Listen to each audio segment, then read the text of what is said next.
مساء الخير يا جماعة، أهلا بيكم من تاني في بارابيليوم. ومعايا زي ما انتوا شايفين الجنرال كابيتاني ودانيالي مورو، وزي كل الناس كنا مستنيين نفهم ايه اللي بيحصل. واخر خبر من نص ساعة تقريبا ان رحلة فانس اتعلقت تقريبا، فبنسبة كبيرة هيبدأوا يضربوا نار على بعض تاني، لا أكتر ولا أقل. فأهلا بيكم كلكم. دايما بنلاقي نفسنا في المواقف دي. شكرا ليكم كلكم. طيب أنا هحاول أعمل ملخص للي حصل في الأسبوع اللي فات. كلنا شفنا الرقصة. يعني الأول كان في اقتراحات من 15 نقطة من ناحية، واقتراحات من 10 نقط من الناحية التانية. من أسبوعين كان واضح إن النقط كانت مختلفة جدا، ومش ممكن تتفق ومش هتوصل لأي نتيجة. وفي النص حصلت حاجات تانية كمان. الأمريكان ضربوا على سفينة إيرانية وركبوها، وهنشوف ده بعدين، وهكذا. آخر يومين أو ثلاثة ركزوا جدا على مناقشة اليورانيوم المخصب. الأمريكان قالوا ماشي، ترامب قال هناخد اليورانيوم المخصب. الإيراني قال لأ، مش هينفع. وفي النص الروس عرضوا يستضيفوه عندهم، وأعتقد كمان باكستان. وطبعا الأمريكان مش عاجبهم الحل ده، لأنه ممكن يرجع لإيران من غير مشاكل كتير. ده في الجنب التاني باين عليه طلب بيخدم المصالح الإسرائيلية، اللي هي القضاء على المشكلة من جذورها. بدأت الجولة التانية من المفاوضات، وفي الحقيقة الجولة التانية دي كانت في الوقت اللي ترامب من ناحية كان بيقول فيه إن الجولة التانية من المفاوضات شغالة وكل حاجة ماشية كويس جدا والمحادثات مثمرة جدا وكده. يعني الإيرانيين بشكل رسمي فعلا قالوا احنا رفضنا، مفيش أي جولة تانية من المفاوضات، فكل حاجة وقفت. النهاردة كان المفروض يتقابلوا في الآخر. النهاردة بيخلص يوم 21 من الأسبوعين بتوع وقف إطلاق النار في الحقيقة. وبما إن حصلت كمان المشكلة بتاعة الصعود على متن السفينة وكده، نقدر نقول إن الأعصاب اتوترت في 24 إلى 48 ساعة الماضية. وبصراحة بعيدا عن فانس، لحد 4 ساعات فاتوا كان في واشنطن وكان بيكلم في التليفون مع باولو، وكنا بنتسائل يعني لو هو في واشنطن هياخد وقت قد ايه عشان يطير من هناك. فكان فعلا في شك كبير انه هيجي. دلوقتي بقى رسمي انه ما حصلش اي حاجة خالص، وكل واحد هيفضل على موقف. باولو كنت عايزك حالا في موضوع السفينة. في رأيك قد إيه أثر إن السفينة يو اس اس بروانس على فكرة شايلة اسم أدميرال كبير؟ الأدميرال سبروانس ضرب على السفينة الإيرانية دي وركبوها وكل ده في ال 48 ساعة اللي فاتوا. ده لعبة، يعني لعبة أدوار. أول حاجة، مساء الخير على الكل. أهلا يا دانيالي، أهلا يا ميركو، وأهلا بكل اللي بيسمعونا. أول حاجة بتوضح حاجة واضحة جدا، حتى الإيرانيين نفسهم ما كانوش مصدقين قوي في الجولة دي من المفاوضات. هو يعني السفينة الإيرانية كانت فاضية وما فيش وراها حاجة تعملها، شالت المرساة وحاولت تكسر الحصار. اتقال لهم السفينة الإيرانية شالت المرساة، امشي في الاتجاه ده وبعدين نشوف إيه اللي هيحصل. وكانوا متوقعين بالضبط اللي هيحصل، يعني يسببوا ويثبتوا إن الحصار البحري الأمريكي كان عمل عدائي، كان عمل حربي بيتنفذ في نفس الوقت اللي كانوا بيطلبوا فيه تفاوض. يعني كانت فخ إيراني كبير، والأمريكان مش إنهم وقعوا فيه، هم ما كانوش يقدروا يتجنبوه أصلا. بس الواحد لما يبدأ حوار بيتوقع شوية هدوء، مش إنك تضرب عليه نار في نفس اللحظة اللي بتتكلم فيها. مفاوضات بالضبط. دي الصور اللي فيها السفينة بتؤمر عبر الراديو إنهم يوقفوا المحركات، وده شيء كلاسيكي في العمليات اللي بتحصل أثناء الحصار البحري. الإيرانيين قالوا أنتم أخذتوا أسرى من عندنا، عندكم بحارة إيرانيين كرهاء، وضريتوا ممتلكات تخص الدولة الإيرانية، وفي نفس اللحظة اللي بتفكروا أو بتفرضوا علينا التفاوض بتعملوا كده من موقف فيه سوء نية. أنا متأكد أكتر إنه الإيرانيين ما صدقوش أكتر من 20 دقيقة فكرة محادثات السلام اللي طرحها ترامب، وعندهم سجل كويس لأنكم فاكرين قبل كده الصواريخ على عمان وقت ما كان فيه النقاش، وبعدين الصواريخ، وراجعين للنقاش التاني.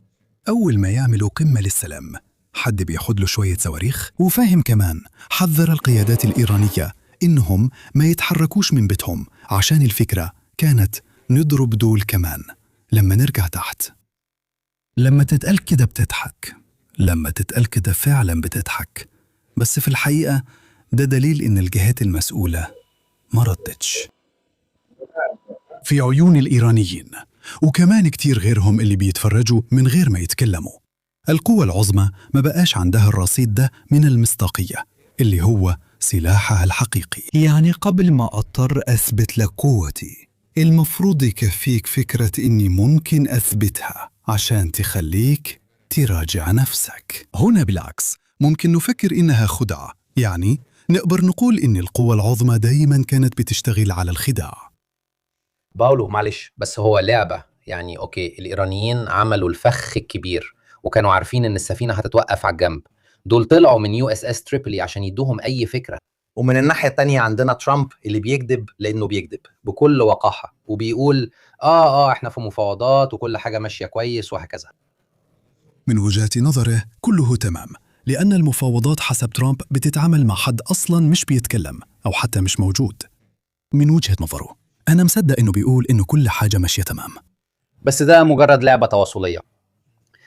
باولو، يعني أنا بقول إن الأمور ماشية كويس، والطرف التاني بيقول إن مفيش جانب الأشرار هم اللي بيعملوها وبيقولوا مش صحيح. هو المفروض يفتكر لو بصي من أي شباك في البيت الأبيض، المنظر اللي حواليه حيفكروا يعني إيه السلطة. واشنطن كمدينة واحدة من قليل من العواصم في العالم اللي اتبنت واتولدت علشان توري قوة أمة كبيرة، في الأول جواها وبعدين برا. هي مش مدينة لها تاريخ تاني وبعدين بقت عاصمة، هي اتعملت كده من الأول. دلوقتي هو المفروض يفهم، أو يمكن لازم يتشرح له، إنه رئيس الولايات المتحدة لفترة زي كل اللي قبله لفترة. اللي بيفضل هم الولايات المتحدة، وما ينفعش تفكر في الألعاب دي اللي ممكن تمشي في مجالات تانية كتير، زي مجال المال أو الأعمال. اللعب بوكر أو اللعب مع الأحفاد على سجادة الصالون ده عادي جدا، بس في حاجات لو أنت في مناصب معينة ببساطة ما ينفعش حتى تحولها. أوقات بيكون مريح إنك تقدر تحولها، بس ما ينفعش. ليه؟ عشان دورك أو منصبك بيمنعك. لو هو متحجر، هو مش عايز يقبل إنه يكون رئيس الولايات المتحدة، مش معتمد على العبقرية، عشان كده ممكن يكون رئيس الولايات المتحدة اللي عندها رؤية متقدمة لدرجة إنها تقدر تسمح لنفسها تكون حتى شوية مبتكرة. بس هو ببساطة شخص غير مناسب للدور، وده شيء خطير جدا. لو فكرتوا في الصلاحيات، وإيه هي الصلاحيات اللي بيرد بها رئيس الولايات المتحدة على باقي الجهاز الحكومي الأمريكي؟ لأنه محظوظ إنه عنده كونغرس ملوش قيمة، لأنه لو غير كده هيبقى عندك رئيس مش فاهم أي حاجة. لو الكونغرس كان عنده نوايا سيئة شوية كان ممكن يتغلب عليه. توازنات البلد دي كانت هتتلخبط خالص. يعني أمريكا محتاجة الرئيس يكون واقف على رجليه كويس، وكونغرس يعمل شغله زي ما المفروض. لو الحاجتين دول شغالين الأمور هتمشي. دلوقتي هم واقفين على رجل واحدة وده مش كويس، يعني الاتنين راكعين، مفيش رجل مرفوع. بس خلينا نفترض إنه بعد الانتخابات رجل منهم هترجع تقف في مكانها، مش هيعرفوا يقفوا على رجل واحدة. دلوقتي يعني هو ترابيزة قهوة. أيوة، هي سياسة الفلامينغو، بس الفلامينغو بيقدر يقف على رجل واحدة، لأنه مش بيتحرك، هو واقف ثابت، واقف هناك. لو حاول يرقص على رجل واحدة حيواجه مشاكل. بالضبط، ترامب فلامينغو، ومقتنع إنه فلامينغو، والأسوأ من كده مقتنع إنه يقدر يرقص. بص هوسع لك الموضوع كمان. غير التاسك اللي زي ما شايفين كان بيتعدى المنطقة اللي الأمريكان محددناها كمنطقة حظر، اللي مش قادر أفهمه برضو هو اعتراض سفن تانية، وأعتقد إن ده تشاؤمي شوية وده غريب بصراحة. يعني شوفوا فين راحوا اعترضوا السفينة. أيوة صح إن كان عنده مسار معلن ناحية إيران، بس راحوا وقفوا سفينة اسمها تيفاني مش تيفاني، يعني مفيش فطار لحد. وبرضو السفينة دي ماشي كانت رافعة علم بوتسوانا، شوية مشبوهة، بس هنا كمان راحوا عمليا يعملوا تفتيش يعني، وده أصلا من حقهم في القانون البحري إن هم يفتشوا في المياه الدولية. أيوة، ده من حقهم لو عندهم شك إن السفينة، بس الشك لازم يكون في أوراق الشحن. لو عندهم شك إن السفينة دي بتنقل معدات حربية لدولة في حالة حرب، اللي هي في حرب معاك مش مع حد تاني، إنها بتنقل تكنولوجيا للاستخدام الحربي. والغريب في الموضوع إنها ممكن كمان تنقل عبيد، وكمان فيها مخدرات. العبيد لسه موجودين دلوقتي في الآخر، بس بالمبدأ ده أي بحرية في العالم تقدر تعترض أي سفينة وتصعد على متنها في المياه الدولية. بس لازم تثبت ده الأول، يعني يكون عندك سبب وجيه، لأن مثلا على السفينة لا، الحكومة بتقول لو عملت التفتيش وبرضه ما لقيتش حاجة، الأضرار والتأخير كده حكومتك بتدفعهم لدولة عالم السفينة دي. أنا عندي إحساس إن الولايات المتحدة بتدفع للبوتسوانا أو إيران، مش عارف، بس وينجر الوعي. بس ورا الموضوع ده في حاجة، الولايات المتحدة بتقول إننا نقدر نوقف أي حد في أي مكان في البحر. ده تأكيد على إنهم مسيطرين على البحر. صح، فعلا كده، هم مسيطرين على كل البحار ما عدا حتة صغيرة من البحر اللي بقت دلوقتي حيوية. وده هو المشكلة الأساسية في الكلام ده. الولايات المتحدة ما تقدرش تتحمل إن مضيق صغير ومهم جدا ما يكونش تحت سيطرتهم الكاملة، لأن قوتهم جاية من السيطرة الحقيقية على طرق الملاحة العالمية، وكل الطرق دي في الآخر لازم تعدي من مضايق: مضيق ملقا، مضيق تايوان، مضيق جبل طارق، مضيق السويس، الدردنيل، مضيق بارنتس. بينما وكده خلصت درس الجغرافيا، مش عندي أكتر من كده، ده بيكلف كتير. بس مهما كان البحر كبير، في الآخر لازم تعدي من مكان معين. والولايات المتحدة بتبني قوتها على السيطرة وإمكانية التدخل في أي مكان، وإنها تسمح لفلان يعدي وما تسمحش لعلان يعدي في مكان معين. لو أنت اعترضت على ده، يبقى أنت بتعترض على طبيعة القوة الأمريكية. ونفس الكلام بالنسبة للروس اللي عندهم قوة أرضية. لو رحت احتليت الأرض بتاعتهم حيتضايقوا جدا، لأنك ممكن تاخد منهم أي حاجة إلا امتلاكهم للأراضي بتاعتهم، وده عنصر القوة بتاعهم. كده نقدر نفسر جزء من الحرب في أوكرانيا، ونفهم ليه بيسيطروا على بيلاروسيا. هم محتاجين يسيطروا فعليا على الأرض اللي حواليهم، والأمريكان محتاجين يسيطروا فعليا على البحر اللي حواليهم. لو جيت تلمس ده، يبقى أنت بتلمس جوهر القوة الأمريكية اللي مش مالية ولا اقتصادية ولا ثقافية ولا أي حاجة من الكلام ده، لكن هي في الأساس كده: إني أسمح لباقي العالم يتاجر على شروطي. اللي هي نظرية الجيوبوليتيك بتاعت الريملاند، صح؟ يعني الشريط ده اللي فيه كل المضايق زي تسوشيما، السويس، هرمز وهكذا. هلاحظ حاجتين وبعدين هدي كلمة لدانيالي. احنا ورينا لحد دلوقتي البلاوي اللي عملها الامريكان، وقعوا في فخ السفينة الإيرانية وركبوا سفينة تانية، وترامب اللي بيقول فيه مفاوضات وهم بينفوا مش يعني ان الطرف التاني كان واقف ساكت. في 18 إبريل الإيرانيين ضربوا نار على السفينة. دي كل الحالات اللي ضربوا فيها نار على سفن. في 18 إبريل كانوا 2 تانكر ماينشيف 4 وإيفرجليد اتضررت واضطرت ترجع ورا. وبعدين طبعا في حادثة توسكا يعني كل طرف زودها من عنده من الناحيتين.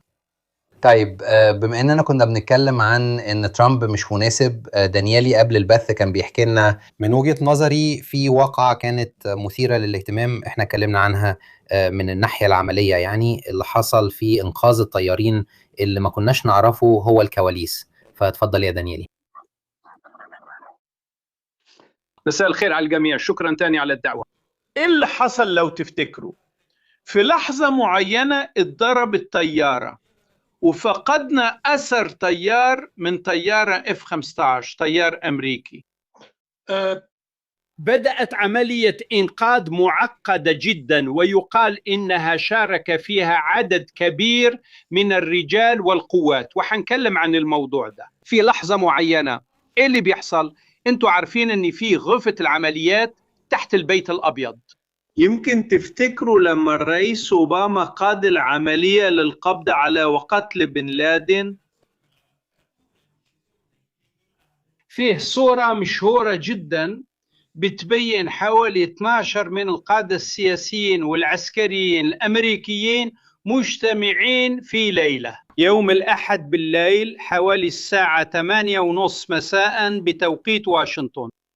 مكان ما تجمعوا السياسة والبنتاغون في إدارة عملية معقدة جدا. في الواقع عشان ينقذوا الطيار الأمريكي تاع الF-15 اللي وقع في سماء إيران، حصلت نفس الموقف تقريبا. غرفة العمليات، ترامب، البنتاغون والرجال اللي في إدارته. دي عملية خطيرة ومعروفة جدا، أي حد تابع الموضوع حتى على بارابيلو عارف كويس إيه كان الخطر الليلة دي. الخطر الليلة دي كان إن ترامب يحصل له زي ما حصل لجيمي كارتر. لو حد رجع بذاكرته لورا إيه اللي حصل؟ لما جيمي كارتر بعت العملية بالهليكوبترات عشان يحاول يحرر الرهائن الأمريكان في السفارة مرة تانية في طهران، في كارثة كلفت جيمي كارتر إعادة انتخابه كرئيس للولايات المتحدة الأمريكية. إيه كان غرض ترامب في الليلة دي؟ إن العملية تفشل. إيه اللي بيحصل في غرفة العمليات؟ في غرفة العمليات ترامب اللي تعود دلوقتي حاطط حواليه في الإدارة الثانية دي ناس مختلفة تماما عن الإدارة الأولى. في الإدارة الأولى لو تفتكروا كان فيه جنرالات وسياسيين وفنيين وخبراء اللي قالوا له كتير لا، وده كان في مصلحة الكل. المرة دي وبسبب خبرته من الرئاسة الأولى اختار يحيط نفسه بناس بتقول له حاضر بس، سواء رجالة أو ستات. اللي حصل قادة البنتاغون اللي كانوا في القاعة لاحظوا إن الراجل ده فعلا سيطر عليه الذعر. يعني هو اللي كان بيقول لو العملية فشلت أنا اللي همشي مش انتو. يعني كان فعلا تحت الضغط نفسي رهيب. في لحظة معينة إيه اللي حصل؟ اضطروا ياخدوه من غرفة العمليات. فعلا أخذوه بعيد وهو العملية لسه شغالة، واختاروا إنهم يدوا المعلومات واحدة واحدة من غير ما يسيبوه في مرحلة اتخاذ القرارات العملياتية. دلوقتي فاهمين إن ده انفورماسيون اللي الإيرانيين كمان يعرفوه بيؤدي زي ما سمعنا في المقدمة اللي ميركو قالها قبل كده. وكمان الطرف الثاني أقدر أقول أول حاجة الطرف الثاني مش قادرين يفهموا هم بيلعبوا إيه. يعني أنا أعتقد بعدين الجنرال كابيتيني درس الحاجات دي في الأكاديمية. أنا كمواطن أعتقد أن أخطر حاجة ممكن تلاقيها في خصمك هي أنك تلاقي واحد غبي. يعني الغبي ما حدش يقدر عليه.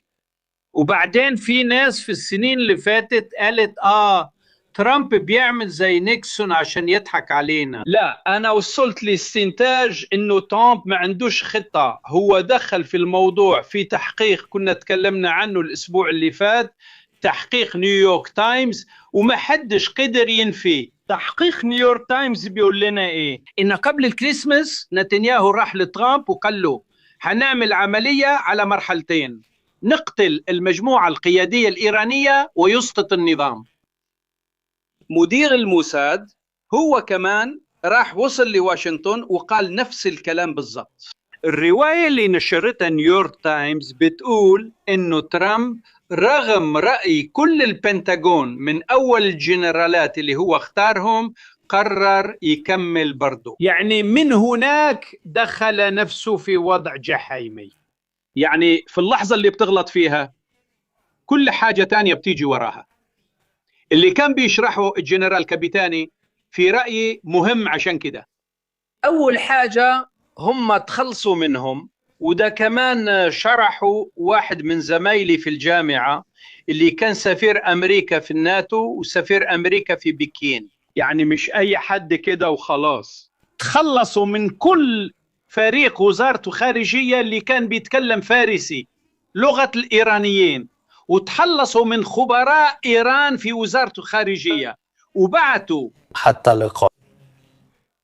ده كمان بيشرح إقالة رئيس الأركان وغيرهم اللي واضح إنهم قالوا له ما ينفعش. أكيد بعتوا 2 مخاولين عقارات دايما بيفكروني بتوتو وبيبينوه في ميدان الدومو لما راحوا يقولوا نو فوليفان سافوار للشرطي قدام كاتدرائية ميلانو. بس لما بتعتمد على الفريق ده وانت بدأت بخبر كان لسه طالع تقريبا في نفس اللحظة لما قلت الخبر على موقع الواشنطن بوست، ما كانش لسه تأكد ان فانس مش هيسافر. فكرة انهم يدخلوا فانس في وضع اتشال فيه الفريق الفني الامريكي على ايد الامريكان نفسهم، فانس اللي هو اكثر واحد معارض للعمليات دي لانها بتتناقض مع كل الوعود الانتخابية لحركة ماجا وكده. ومش بس كده، لكن النقطة اللي بيطرحها الجنرال كابيتاني هو المشكلة الحقيقية في الموضوع ده. انت غلطت لما هجمت وما حسبتش حساب ان في حد ممكن يدافع عن نفسه، وعشان كده الكل قال بما انها نجحت في فنزويلا يلا نعيد نفس اللعبة في ايران. يعني كده بالضبط خلطت التفاح بالكمثرى. انت دخلت في موضوع ايران، وايران دلوقتي ما عندهاش اي مصلحة انها تتنازل لان اللعبة بين الاطراف بقت غير متكافئة تماما. بالنسبة لإيران إنها تبقى محاصرة بعد 47 سنة من اغتيالها، إنها تكون عدوة تقريبا لكل العالم اللي حواليها، مش بس لإسرائيل لكن كمان لكل دول الخليج. ده مختلف عن الوضع بالنسبة للولايات المتحدة وباقي حلفاء الولايات المتحدة، وده بيخلينا نقول إنها مش بس ورطت الحلفاء الغربيين لكن في الأساس ورطت دول الخليج، واللي لحد دلوقتي بيشتكوا إن الولايات المتحدة بدأت حرب ومش قادرة تحميهم. ترامب عنده شوية مشاكل مع فانز لأنه بقى يبعته في مهمات انتحارية اليومين دول، زي كده آخر رحلة لياماتو. أولا أكلوا في المجر ودلوقتي بيبعتوا هنا عشان يبان. حاسس شوية إنه دلوقتي بيمثل الماجا الأصليين وهو نفسه غلط في كل حاجة، فعشان كده عايز بين قوسين يورطوا في حاجاته. لا بص، أنا من خبرتي وطبيعتي ضد نظرية المؤامرة. مش شايف إن في خطة، هو بس في لخبطة كبيرة جدا. في رأيي هو كان عايز يورط فانس بس من البداية. احنا واقفين عند التحليل اللي عمله كابيتاني. لو انت غلطت في التحليل الأولاني كل اللي بعد كده هيبقى سقوط على السلالم. يعني لما تبعت فانس، احنا تكلمنا عن الموضوع الاسبوع اللي فات، اللي تابع بارابيليوم هيفتكر الاستطلاعات كانت بتقول لك اكيد انه اوربان هيخسر. النقاش كان بس اذا كان هيخسر كتير ولا قليل.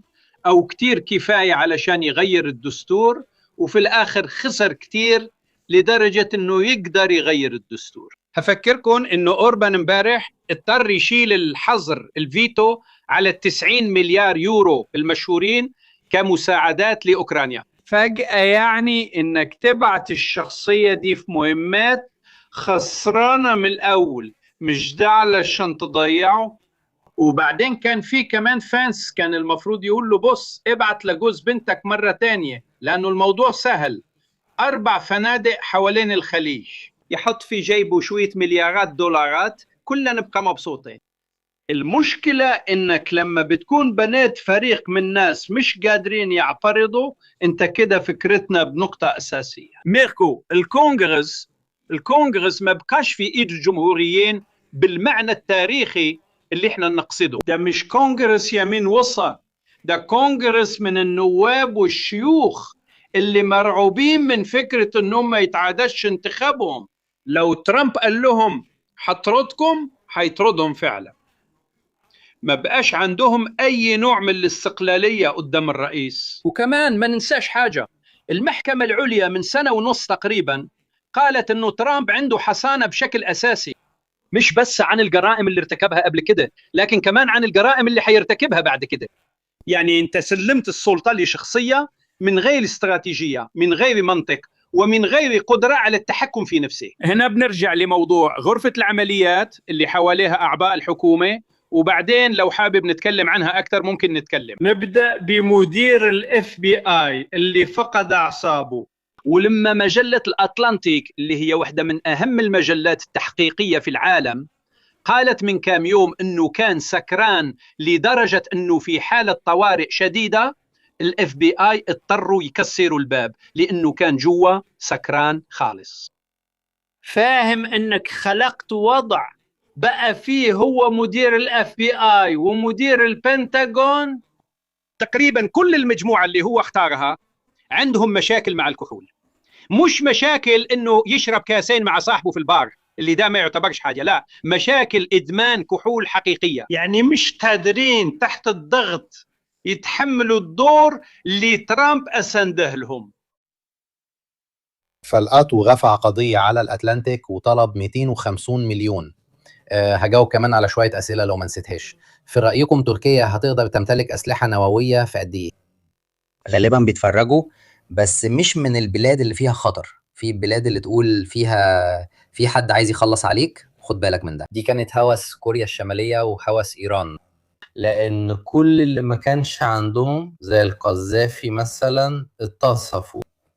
أسهل بكتير إنك تتخلص من حد ما عندوش نووي. عشان كده الموضوع ده هاجس عند البلاد اللي عارفة بين قوسين إنها على الحافة أو في النص، أو اختاروا المصطلح اللي يعجبهم، وعشان كده عايزين يحموا نفسهم. دي سؤال ليك يا دانيالي، هل فعلا القصة بتاعت الخناقة بين ترامب ودان كين حقيقية؟ زيد ضد دان كين. سمعت. نو مش عارف اجاوب فعلا، مش عارف اجاوب. ممكن اضيف حاجة واحدة بس عن الأسلحة النووية. مين تابع بارابي اليوم اللي بعد ما ترامب تعاد انتخابه، أحب أفكركم إن قلنا على طول إن أول بلدين حيفكروا في إعادة التسلح النووي حيكونوا كوريا الجنوبية واليابان. هما فعلا ماشيين في الطريق ده. وكمان أضيف السويد وبولندا للقائمة. بولندا عرضت تستضيفهم أكتر من إنها تصنعهم بنفسها، يعني زي ما تقول إحنا كمان عايزين نستضيفهم، ولو في حد تاني مش عايزهم إحنا عايزينهم. باولو، على افتراض إن المحادثات دي مش موجودة، ولو ترامب فعلا نفذ كلامه، وهنا في 87 واحد واقفين في الطابور بكرة هيبدأوا من جديد تقريبا. يعني من وجهة نظرك ايه هو اقل سيناريو ممكن واعلى سيناريو ممكن؟ لان لو دمروا منظومة الطاقة احنا عارفين ايه اللي هيحصل للأنظمة الملكية في الخليج، وساعتها هيبقى كارثة عالمية. يعني من وجهة نظرك ايه اللي ممكن يحاولوا يعملوه دلوقتي لما الانذار ده يخلص؟ شكرا. الغريب إن دي واحدة من الحروب القليلة اللي ما ينفعش تتحل عسكرياً. دي حاجة جديدة، لأنه عادة الحرب بتتحسم لما حد يتغلب بالقوة العسكرية على الطرف الثاني، ودي أقل شيوعاً في تاريخ الحروب. دي حرب بتبدأ من غير ما يكون للأداة العسكرية دور حاسم، يعني مش قادرة بأي حال من الأحوال تنتصر. يعني إيران مش قادرة تنتصر على عدوها إسرائيل، ومش بتحاول حتى مع الأمريكي. لكن الحاجة الخطيرة إنه أمريكا نفسها مش قادرة تنتصر عسكرياً على إيران، ومش هتقدر. للمقدمة دي، لأنه لو بالأداة العسكرية مش بتحقق هدف الحرب، على افتراض إنك أصلاً فكرت في هدف الحرب، حتى لو كان فعلاً تغيير النظام هو الهدف. اسمحوا لي أفتح قوس هنا. تغيير نظام يرجع إيران تحت سيطرة الولايات المتحدة من تاني، وده يحل معادلة المنطقة في الشرق الأوسط لصالح الولايات المتحدة وعلى حساب الصين، وكمان جزئياً على حساب الروس. ملحوظة صغيرة على الكلام ده، إيران اللي رجعت.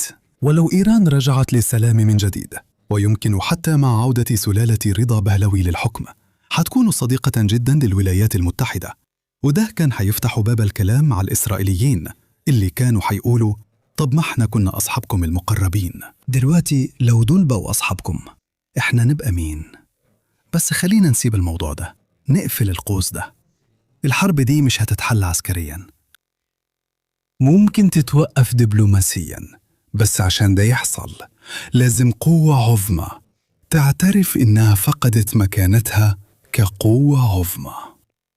وما ينفعش نطلب من الولايات المتحدة حتى لو كان ترامب هو اللي بيحكمها إنها تنتحر، حتى لو كانت أدلة الضعف دي واضحة قدام الكل. هي واضحة قدام الكل لأنه عندنا قوة عظمى مش قادرة تخوض حرباً برية، وده لأن الجيش الأمريكي مش عنده القدرة دي. النسبة المتبقية من القوة العسكرية الأمريكية. القوة العسكرية الأمريكية المتبقية موجودة في البحرية والقوات الجوية بتاعتها، وكمان في قدرتها على السيطرة على الفضاء وشبكات السايبر. الجيش في النهاية مش هو السبب الرئيسي في القوة العسكرية الأمريكية. في المسرح ده مش هيقدر يبين قوته. حاول يبين القوة الجوية ومفيش أي نتيجة. حاول يبين القوة الوطنية ومفيش أي نتيجة، لأن الأساطيل البحرية بعيدة جدا عن السواحل الإيرانية لسبب بسيط، مش عشان خوف أو تردد، لكن عشان في خطر كبير جدا إنه يضرب النهاردة، يضرب بكرة، وفي اليوم الرابع ممكن صاروخ صغير محظوظ يجي في قلب السطح الرئيسي بتاع فورد ويحطك في ورطة كبيرة. ولو مش تحت المية، حملة طائرات نووية، وده كمان موضوع محتاج نتكلم فيه. يعني مش هينفع بالطريقة العسكرية. لو مش عايز ومش قادر تلجأ للدبلوماسية، الحاجة الوحيدة اللي هتعملها هي المماطلة. هنفضل ندافع وخلاص. أنا أديك الكرة وإنت تديها لي، ومش بنعدي نص الملعب. أنا مش هجيب في جون ونحاول ما يدخلش فينا جون تاني. لو هنترجم الكلام بعيد عن الاستعارة، نعمل جولة تانية من القصف كده يعني، ونشوف يمكن يلينوا شوية. وإنت عارف من الأول إنه لما تقلع الناس اللي على الناحية تانية يطروا، وهم أصلاً عارفين إنهم مش هيطروا، بس إحنا بنكسب وقت بالخطوة دي.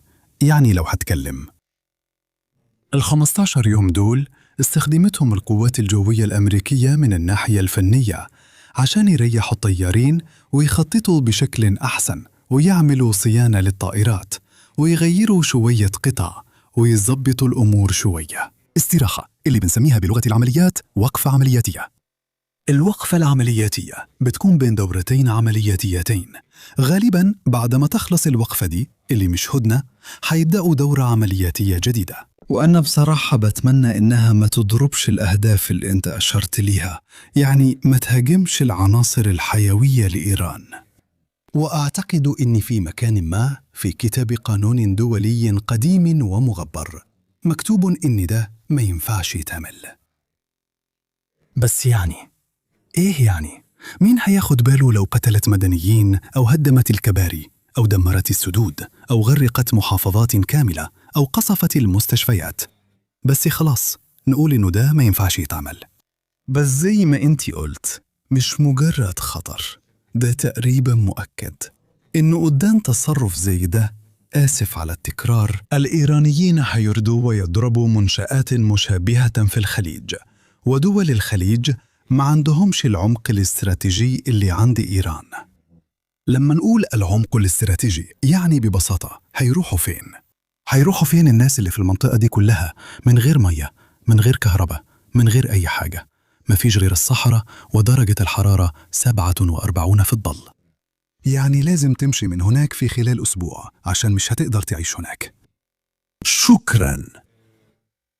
إسرائيل عندها مصفتين، يعني عندها مصنعين لتكرير البترول. لو فعلاً بدأوا يضربوهم في الموضوع ده، هتجيب منين السولار؟ هتجيب منين الحاجات التانية لإسرائيل؟ إسرائيل ما عندهاش عمق استراتيجي، يعني هي صغيرة جداً. وعلشان كده لو الحرب انتقلت للمستوى ده، مهما كانت القوات المسلحة الإسرائيلية مجهزة جداً ومتحفزة جداً، في الآخر هم جايين من بلد صغير ومرافقه متجمعة، وعندهم عدد محدود من محطات تحلية المياه ومنشآت صناعية، ودي بتبقى أهداف مشروعة. فالمهمة العملياتية التانية دي، لو فعلاً عايزين يفتحوا باب التفاوض الحقيقي، ممكن يعيدوا قصف اللي اتقصف قبل كده. يعني لو قصفوا ودمروا المعسكر بيدمروا تاني، يعني بيزود الطين بلة. ساعتها هتدي إحساس إني بكسب وقت ومش بعملك أضرار جدية زيادة، علشان نشوف بعدين لو نقدر نلاقي قناة تانية. يمكن في 15 يوم ما قدرناش نوصل لحاجة. يا باولو، ممكن يكون كل الرأس ده كان مجرد محاولة لكسب وقت من ناحية أو من التانية علشان يجهزوا للموجة التانية، وهم عارفين كويس إن المفاوضات هتفشل. أيوة، بس في حقيقة إنه الحروب لازم في يوم من الأيام تخلص، يعني مش ممكن تفضل مكملة على طول. تخيلوا ماتش في أي لعبة، فيه شوط أول، فيه استراحة، فيه شوط تاني. بس حتى وإحنا صغيرين كنا بنقول اللي يوصل ل10 أهداف الأول بعدين نبدأ ماتش جديد. بس فعلا فيه قاعدة بتحدد نهاية المنافسة. مش عارف. أنا متفق معك جدا باولو. فاكرين الروس على 5 سنين؟ ماشي، بس مش هيبقوا 5 قرون، لا، هيبقوا 5 قرون. أي روسي عاقل وأي أوكراني عاقل عارفين إنهم مش هيقضوا 25 سنة الجايين بيحاربوا عشان الدونباس.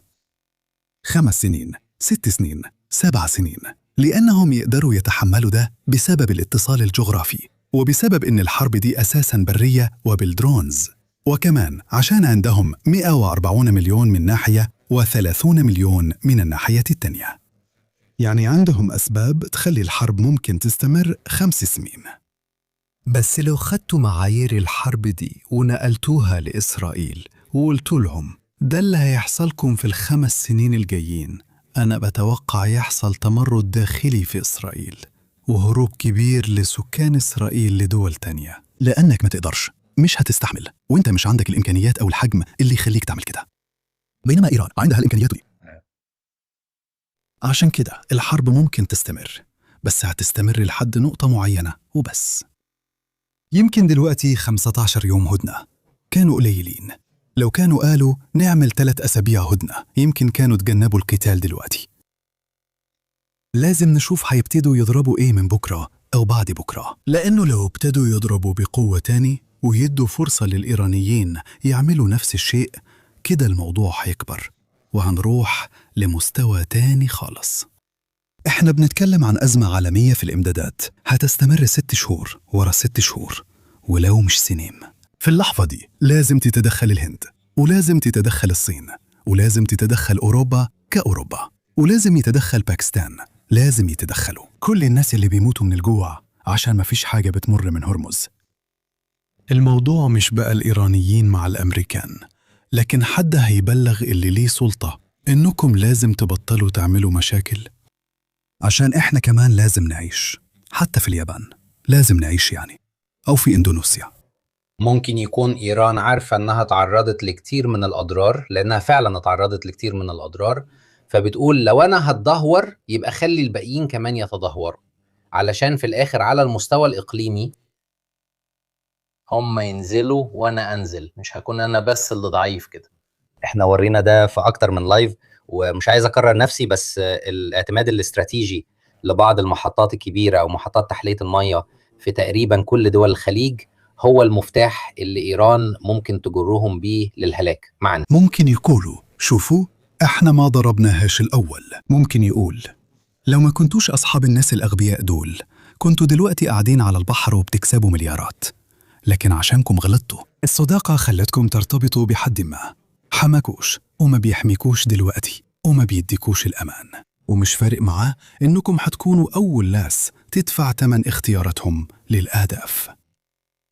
ودي حاجة خطيرة بنفس الدرجة، لأنك في الآخر هتلاقي نص الخليج الفارسي بيتحالف مع الإيرانيين من اليأس، أو مع حد بيدعم الإيرانيين زي الصين. الموضوع ده فعلا بدأ يتحقق. بدأنا نشوف تقارب معين من دول الخليج، مش مع الولايات المتحدة لكن مع الصين. أيوة، كتير بيتسألوا إذا كانت القواعد اللي هناك عشان تحميهم مش هي السبب في جرهم للمشاكل. إحنا كمان لازم نسأل نفسنا السؤال ده. يعني في السيناريوهات الجديدة دي وجود الأمريكان مشكلة ولا؟ ترامب شكله هيبقى هو كمان مشكلة. هجاوب على شوية أسئلة كمان، وبعدين في شوية حاجات لدانيالي. كتير بسمع ناس بتقول إن مفيش حرب في التاريخ اتكسبت بحملات جوية بس. محدش فاكر اليابان على فكرة. في غلطة هنا. اليابان كانت حملة برية وحملة جوية بحرية. الجزء الجوي ما كانش حتى هو الجزء الرئيسي. حاجة فعلا دمرت القدرة الإنتاجية لليابان كانت الغواصات اللي دمرت أغلب الأسطول التجاري الياباني، اللي أصلا ما كانش ممتاز من ناحية العدد والحجم قبل الحرب، وما كانش عندهم قدرة كبيرة على إعادة البناء. يعني في عوامل كتير في النص. لو حد ركز بس على الحملة الجوية الأمريكية ضد اليابان، يعني قبل ما يقدروا يوصلوا لضرب اليابان حصلت غارة دوليتل الصغيرة اللي كانت أكتر للانتقام لبيرل هاربر. كان لازم الأول ياخدوا مناطق تانية. لو ما كانتش أوكيناوا وتاراوا ويوجيما وجوادالكانال وبليليو موجودين. الأخ، كانت استراتيجية القفز من جزيرة لجزيرة إنهم يحتلوا كل الجزر اللي تصلح كقواعد، وبعد كده يحتلوا جزر تانية علشان يقربوا من الأراضي الرئيسية لليابان. في جزء من الحرب البرية في مكان الأرض فيه قليلة. الحرب كانت في المحيط الهادئ، بس الأرض كانت قليلة جدا. بس مش فاكر مين كان الجنرال بتاع القوات الجوية الأمريكية، لكن فكرته كانت إنه يحول أوكيناوا لمطار ضخم جدا، وكان تقريبا عايز ينقل كل القاذفات الرباعية محركات من إنجلترا وأوروبا ويجيبهم هناك. كان عامل حسابه وعايز يعمل حاجة زي 1500 طلعة من 1500 قاذفة 3 مرات في اليوم. ده كان الخطة لتدمير اليابان. بعدين طبعا جات القنابل النووية. سؤال لمور، في علاقات بين رئيس بلاك روك وشراء بلاك روك وحقوق المواني حتى في هونج كونج وترامب اللي بيرشحه للفيدرالي؟ لان في تحركات غريبة كمان على فكرة. هو برضو عشان ارد على اللي بيتابع الشات واحنا بنتابع، في الاجتماع ده مبعوث خاص ويتكوف والجنرال المستشار لرئيس جاريد كوشنر رصدتهم الكاميرات بره مدخل البيت الأبيض. في كمان روبيو وكمان وزير الدفاع هيكسز اتشافوا وهو داخل المدنة. زي روبيو في اجتماع تقريبا دلوقتي حالا. شكرا. شكرا لكم كلكم. خذوا في اعتباركم ان في فرق 6 ساعات اقل من ايطاليا، يعني العملية متوقفة بوضوح. واضح ان الاجتماع معمول عشان يقرروا حيتحركوا ازاي، بس لازم نلتزم بالاعتبارات اللي انتم بتقولوها. يعني الطرفين عندهم اهداف عكس بعض تماما. إيران من وجهة نظري ما تقدرش تنزل عن مستوى معين من الردع. يعني لو إيران فقدت اللي باقي لها من قوة الردع في اللحظة دي حتكون انتهت، لأن كل تاريخ الدول دي، وانتو ذكرتوا القذافي، في اللحظة اللي القذافي تخلص فيها من الأسلحة الكيميائية والبيولوجية انتهى.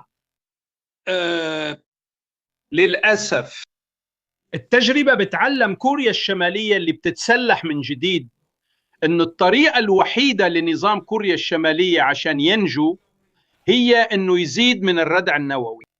طيب، من الواضح أن إيران، بذكركم أن من 6-7 أسابيع فاتوا في جنيف، حسب المخابرات البريطانية الإيرانيين كانوا بيتنازلوا عن جزء من القضايا، كانوا بيتنازلوا مع الثنائي ويتكوك كوشنر. وفي اللحظة اللي كانوا بيتنازلوا فيها ويتكوك أنا دايما بغلط، ويتكوك كوشنر، وفي اللحظة اللي كانوا فيها جزئيا بيقبلوا حل وسط، ترامب هاجمهم.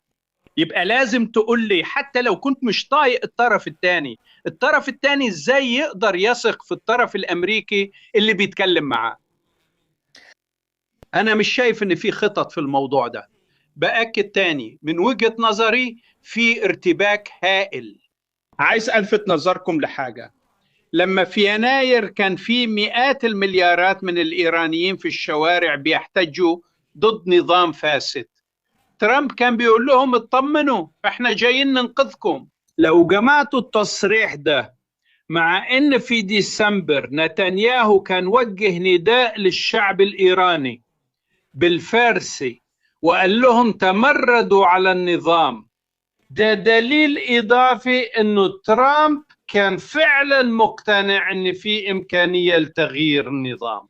كمان أحب ألفت نظركم أن في 50,000 جندي أمريكي واقفين هناك بقالهم 6 أسابيع، بعيدا عن التكاليف استخدام الذخيرة.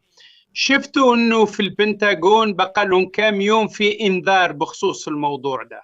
يعني حتى الذخيرة لها عدد محدود، يعني ما ينفعش تستخدم أكتر من اللي بتنتجهم.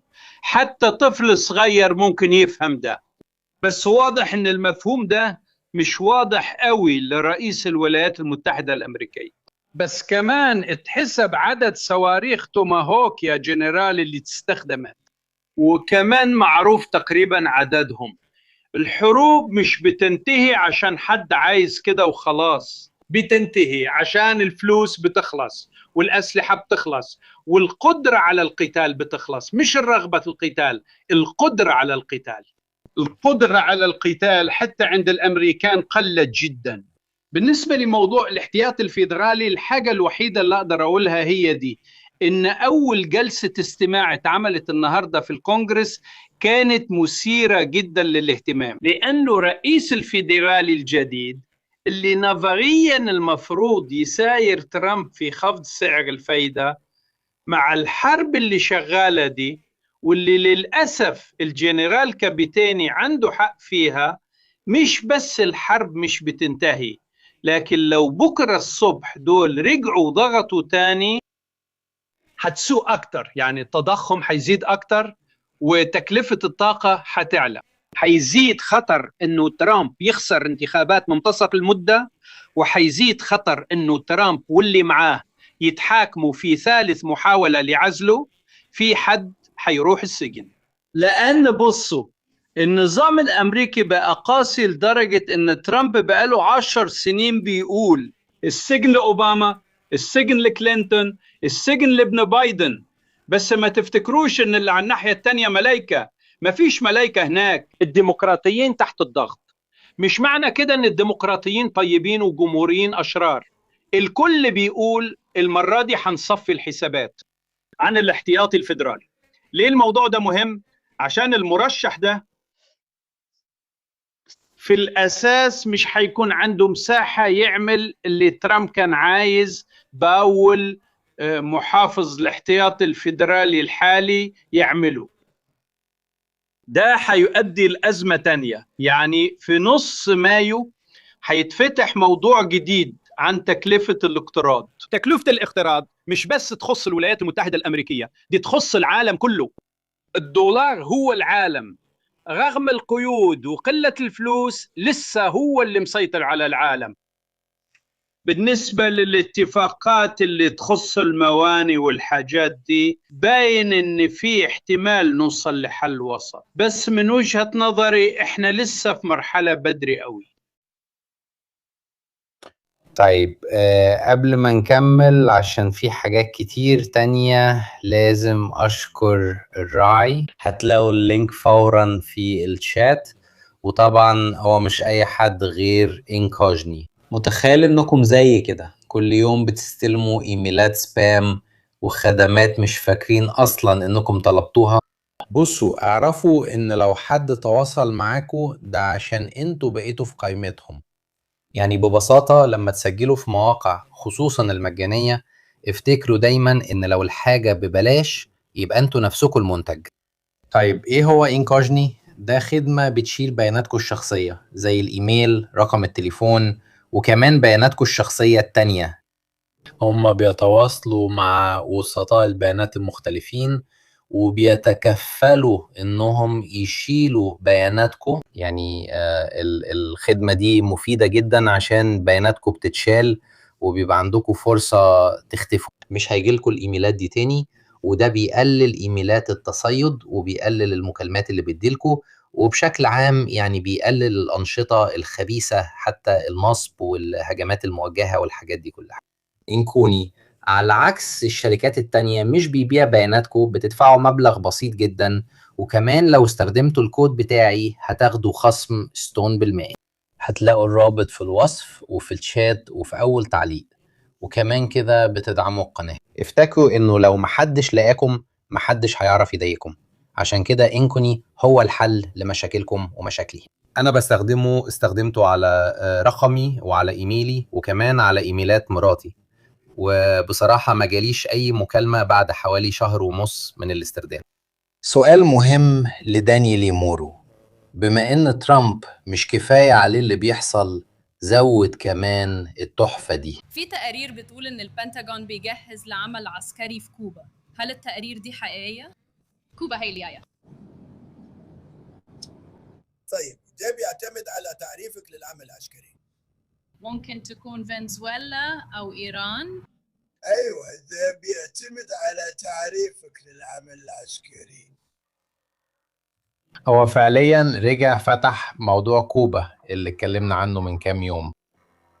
يعني المصادر المفتوحة بتقول إن في تحركات أمريكية غريبة بخصوص كوبا، ولما اتسأل بشكل مباشر إذا في إجراءات تجاه كوبا قال ده بيعتمد على تعريفك للعمل العسكري، وده نفس الكلام اللي قلته قبل كده عن موضوع فنزويلا. طيب على حد علمك في حاجة بتحصل في الاتجاه ده، خصوصا إن كل حاجة كانت حوالين روبيو؟ أكيد طبعا. كوبا بالنسبة لترامب زي فنزويلا، صغيرة يعني في المنطقة اللي هو قررها. يعني أمريكا بشكل عام، شمال ووسط وجنوب أمريكا من اختصاصه هو وبس. كوبا نظام سهل الهجوم عليه، مش تهديد إرهابي لأمريكا، هي ببساطة نقطة ضعف تاريخية لكل الإدارات الأمريكية.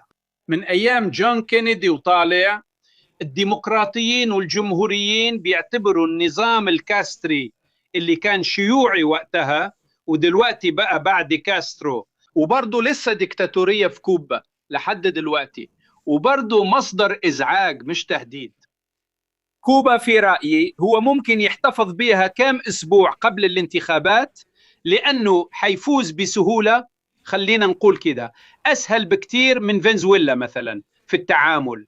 فنزويلا على فكرة لازم نقول إن ترامب العملية اللي عملها خدر يديرها كويس. يعني النظام كان في تحقيق في الفاينانشال تايمز امبارح عن ازاي النظام الفنزويلي فعلا بيستسلم تقريبا لكل الطلبات الاقتصادية للرأسمالية. الرأسمالية الأمريكية ومع كوبا في مفاوضات مشابهة. يعني الأمريكان بيقولوا لكوبا لو فتحتوا النظام وحررتوا شوية معارضين كده عشان نوري إننا هنا عشان حقوق الإنسان وكده، يعني حاجات شكلية. بس كمان ظهر مشكلة تانية، في ملايين من المواطنين الأمريكان من أصل كوبي، وطرحوا مشكلة على طول، لو النظام وقع لازم ترجعوا لنا الممتلكات اللي من أيام فيديل كاسترو أخذتوها من كوبا. بس تفضل، عملية سهلة في رأيي، مش محتاجة تدخلات عسكرية، هو أصلا بيجوعها دلوقتي. أنا عايز ألفت نظركم إن العملية الوحيدة اللي كانت عكس الاتجاه هي اللي الروس قدروا ينفذوها. الروس والصينيين هم اللي قدموا المساعدة، سواء في مصادر طاقة أو في الرز والأكل في كوبا. بس واضح إن النظام الكوبي ما عندوش مساحة للتفاوض، المفاوضات شغالة ومعروف كمان مع مين وفين بتتعمل. في رأيي في الموضوع ده هو مش حيحتاج يستخدم الشدة، في رأيي هو حيقدر يوصل لنوع من التسوية. ده بيقول لنا ان باقي العالم كله لسه مفتوح قدامه برا القارة الأمريكية، لأن كل المواضيع احنا لسه النهاردة ما كلمناش عنها. بس أحب أفكركم انه من شهر ونص ترامب دعا عشرات السياسيين من العالم عشان كان لازم يعيد إعمار غزة. غزة اختفت من الجرائد بس لسه موجودة هناك، ولبنان لسه هناك، وأوكرانيا لسه هناك، وتايوان نفس الكلام. يعني الجبهات العالمية لقوة بتدعي أنها تكون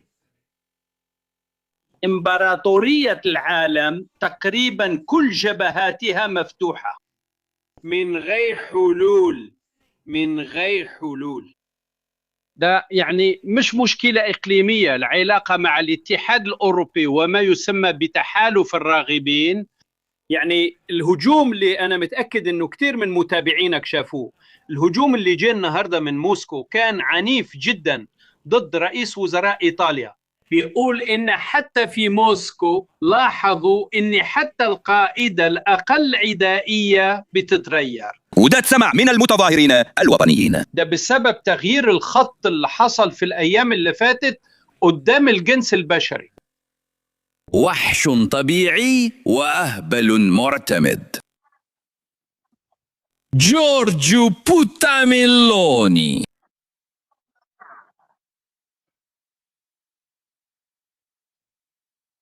تلفزيون وطني، صح؟ لو فكرتوا فيها، دي مش بس كده، ده كمان شخصية معروفة كتير في إيطاليا يعرفوه. ليه؟ عشان بيتكلم إيطالي، عشان عنده واحدة من أجمل الفلل على بحيرة كومو بيجي. الشخصيات دي صح اللي من موسكو، الفيلا متحجزة عليه، اتعلم الإيطالي في واحدة من أجمل المناطق في العالم. وزي تقريبا كل الشخصيات دي استثمروا فلوسهم في الغرب ودلوقتي لقاهم معاه. علشان كده حتى دي أنا عمري ما فهمتها، صح؟ عمري ما فهمتها. كل المدافعين دول عن روسيا، صح؟ حتى بشوف أساتذة اقتصاد بيدافعوا عن روسيا، بس لما يلموا شوية فلوس بيبنوا الفيلا بتاعتهم هنا، بيشتروا بنتلي وبيشتروا فيلا في توسكانا أو في فرنسا، في الأماكن دي. ما بيشتروهاش في جاكاوزيا ولا بيشتروها في بوريازيا. في ناس في المجر عارف بياخد قد ايه عشان تاخد تصريح بناء في جاجاوزيا؟ جربوا انتوا تبنوا حاجة في جاجاوزيا ده.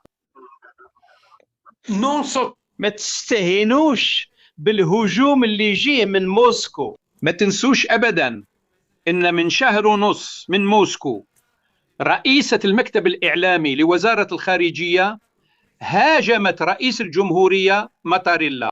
خذوا بالكم، فعلا إيطاليا دولة متوسطة وقوة متوسطة، بس الدور اللي إيطاليا بتلعبه جوا الغرب بتضايق دول كتير. هزيمة أوربان مش هزيمة بلد فيها 10 مليون نسمة. من كام يوم مثلا السياديين الموالين لروسيا كسبوا في بلغاريا، بس ما حدش يقدر يحط بلغاريا والمجر في نفس الكفة. المجر كان لها دور في تمويل حركة ماجا، حتى في أمريكا نفسها. بقول لكم كده لأني عارف أنا بتكلم عن إيه. حتى في واشنطن جات دعوات مدفوعة كويس قوي للناس عشان يروحوا المجر ويصوروها كأنها عدو داخلي للاتحاد الأوروبي وبشكل عام للعالم الغربي. ردود الأفعال اللي بتوصلنا دي بتقول لنا إن العصبية تجاه الغرب، تجاه اللي بنسميه العالم الليبرالي، مش بس في واشنطن، ده كمان في موسكو وبرضه في بكين. لأن بكين اللي عندها مشاكل داخلية برضه بتلعب دور سلبي جدا في موضوع إيران، لأنها بتساعد الإيرانيين بالضبط زي الروس. فعلا السفينة اللي اتصادرت يمكن كانت شايلة حاجات استخدام مزدوج، وده اللي الأمريكان بيقولوه. كنت عايز أسأل باولو سؤال، بس قبل كده كنت عايز أقول حاجة عن المجر.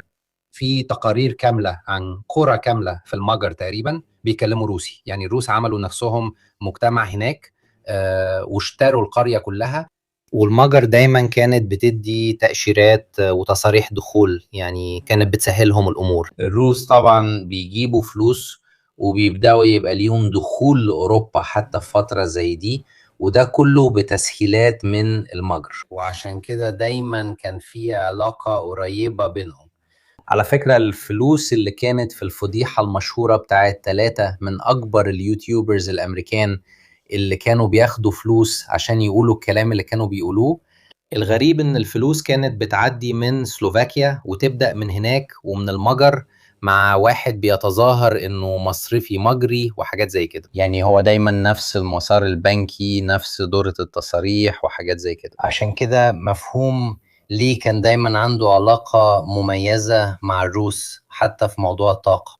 نرجع لكلام سولوفيوف اللي هو فعلا بيتحكموا فيه عن بعد، بس لما يبدأ بهجوم عنيف ووقح بالشكل ده كمان ريحته باينة انه جاله تعليمات من حد في ايطاليا. دلوقتي احنا عارفين ان جوه اليمين في ايطاليا في شوية لخبطة، فكنت عايز اسألك يا باولو انت رأيك ايه في الموضوع ده؟ لاني اشك ان سولوفيوف يصحى الصبح ويقول النهاردة هاجم مين ويبدأ يهاجم ميلوني بعنف. من الواضح ان حكومة ميلوني كانت قريبة جدا على الاقل من الناحية الرسمية من زيلينسكي، وحافظت على الخط ده رغم ان اعضاء مجموعتها زي بانداتشي وسالفيني وغيرهم كانوا ضد الخط ده. الموضوع ده غريب شوية، حاسس بريحة غريبة يا باولو. أيوة، قبل ما اديكي إجابة هي بس رأي.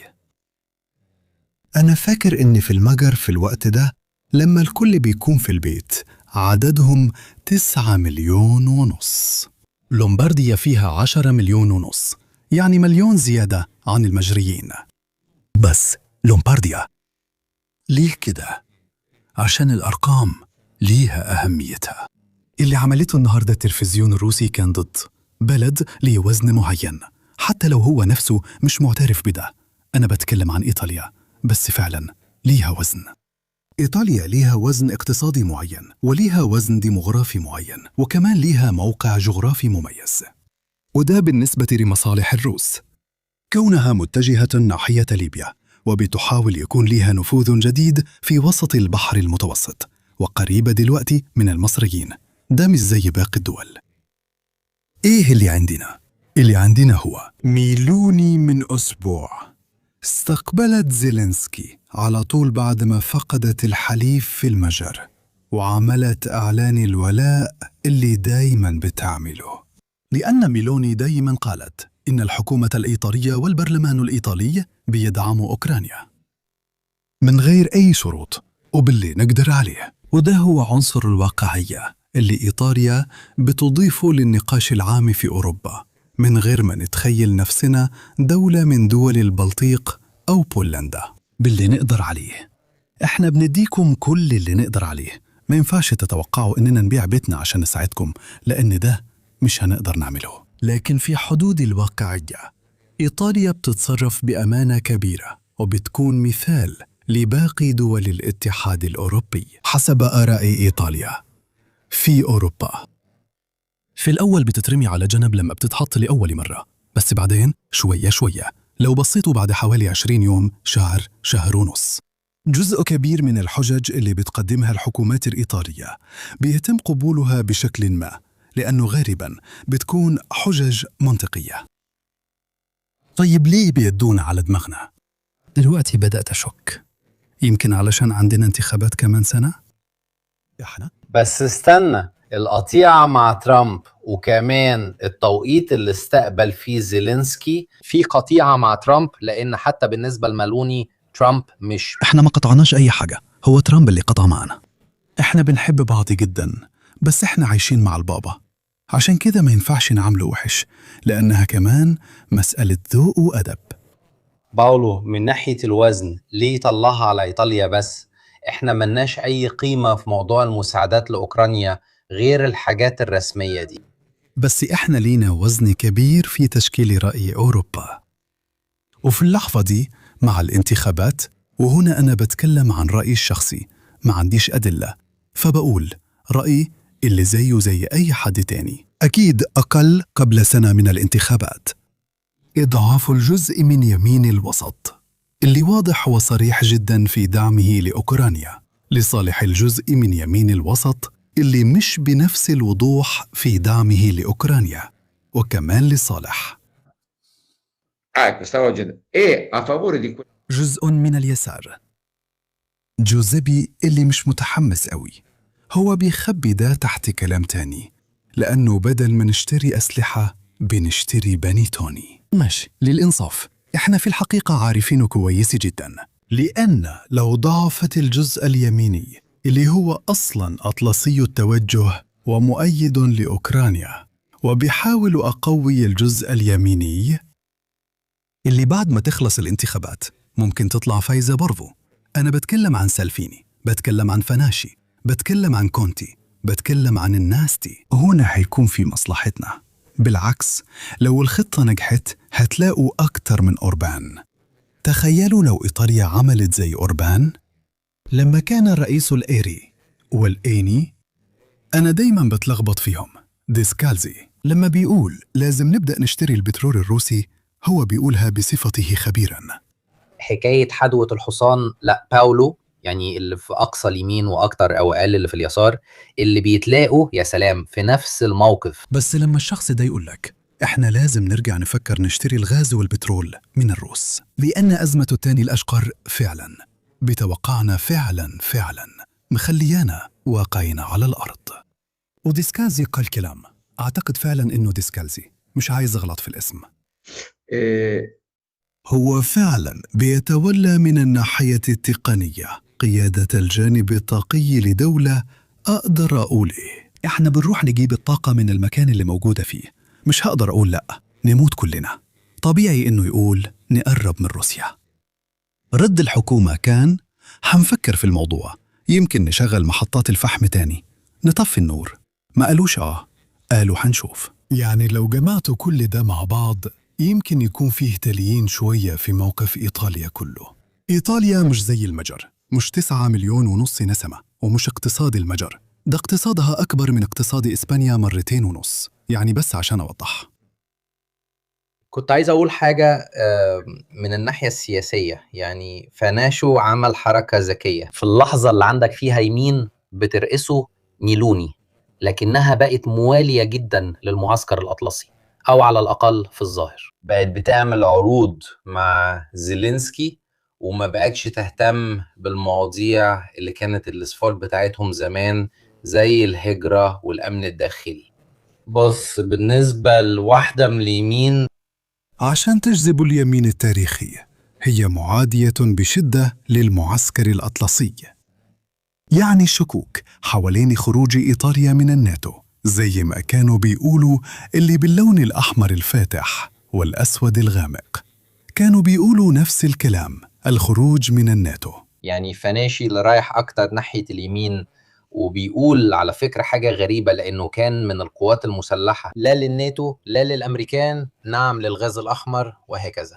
اللي بيشيل الجزء الأكثر تشدد ونقاء من اليمين، يعني بيعمل يمين نقي جدا. بينما ميلوني خففت نفسها شوية، بقت مخففة شوية، مقطرة، يعني من ناحية مقطرة ومن ناحية تانية مخففة. ومن الناحية التانية عندك طبعا حركة الخمس نجوم وشلاين اللي لفترة كانت قريبة جدا من تفكير كونتي، بعدين بقت تلف حواليه، عمرها ما بتقول حاجة واضحة بالظبط. من المثير للاهتمام ان اللي بيتقال دلوقتي وبيظهر بس في التلفزيون الروسي هدفه يقلل من قيمة ميلوني اكتر واكتر، وده كله عشان يخدم مصلحة اليمين المتطرف الإيطالي، وكمان الناس زي سالفيني وكونتي وغيرهم اللي ممكن يضعفوا الحكومة دي. أنا آسف على سولو، بس بصراحة مش قوي، خصوصاً إنه عنده فيلا على بحيرة كومو، ولو كان اتكلم مع أي إيطالي كان لازم نتعرف على بعض أكتر، ولو في طريقة إننا ما نحققش الهدف ده فهي اللي عمله بالضبط. لأن مهما كان إحنا ممكن نتكلم عن أي حد في حكومتنا بشكل سلبي، بس إحنا اللي نعمل كده.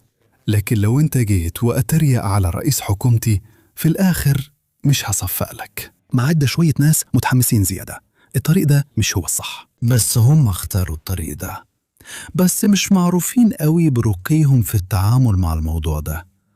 في واحدة عندهم مش زي دي. ترامب هاجمها كسياسية، وفي ناس بتقول انه هاجمها كوزيرة، يعني حاول تفهم، مش ان الواحد بيتجسس ولا حاجة. ومن الناحية التانية فيه رئيس الولايات المتحدة اللي بيقول عن رئيس جمهورية فرنسا أول جمهورية حديثة في التاريخ إنه مراته بتضربه بالقلم.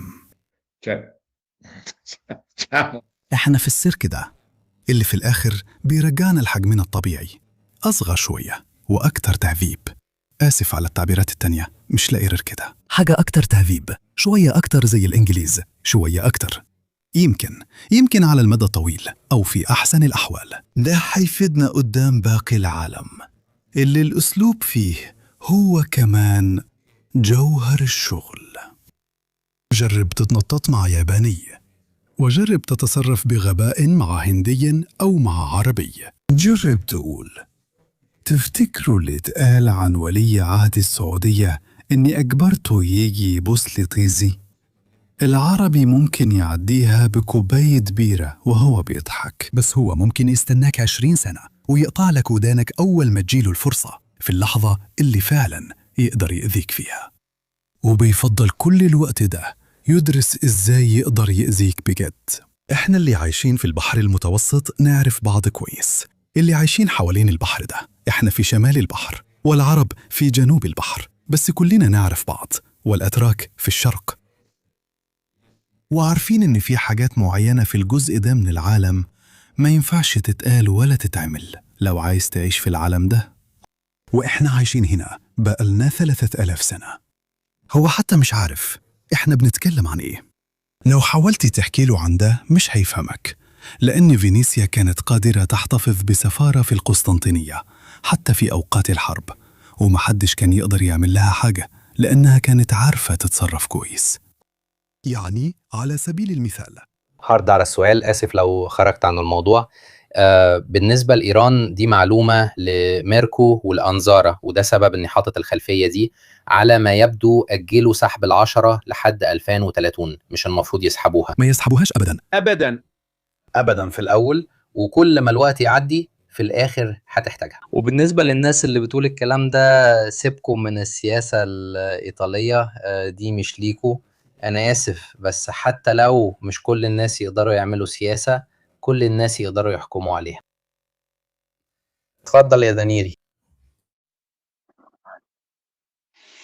طيب أنا لازم أقول حاجة، لأني عشت 18 سنة برا كإيطاليا، عايش برا. لازم أقول لكم إنه إيطاليا طالعة من الأزمة أحسن من بلاد كتير تانية، حتى مع وجود تقاليد أهم. لو بصيتوا على موقف وزير الدفاع نفسه كروزيتو اللي راح البرلمان وعمل خطاب، حتى جزء من المعارضة وافقوا عليه. وده موقف إيطاليا مع كل قيود كونها قوة المتوسطة. لازم يحسب حساب الحليف التاريخي اللي ما بقاش حليفنا، احنا لسه حلفاء للأمريكان. الامريكان هم اللي ما بقوش حلفاء لنا، لان لما بيروحوا يعملوا حمله انتخابيه لواحد خسران في المجر، في الحقيقه هم بيوجهوا رساله ل AFD في المانيا، للوبان في فرنسا، لفاناشي ولسالفيني في ايطاليا، لفاراج في انجلترا. عندنا بلد شغاله اقل سوء من باقي البلاد الاوروبيه المتوسطه. تماسك ميلوني مش جاي من تعاطف سياسي، لكن من ملاحظة واقعية. ميلوني كانت مع أوكرانيا وهي في المعارضة، ولسه مع أوكرانيا دلوقتي وهي في الحكومة. عايز ألفت نظركم لأني عشت ده لفترة كونتي لما كان رئيس وزراء وقتها في واشنطن. حكومة كونتي ما بقتش عايزة تدفع طائرات F-35 اللي كانوا طلبوها من أمريكا، غيروا رأيهم. وزير الدفاع راح واشنطن، قلبوا الدنيا عليه حرفيا، وبقوا أصحاب مع الأمريكان. السياسيين اللي بيغيروا رأيهم عشان بقوا في الحكومة أو في المعارضة دول بيخوفوني. دي مواقف غير مقبولة.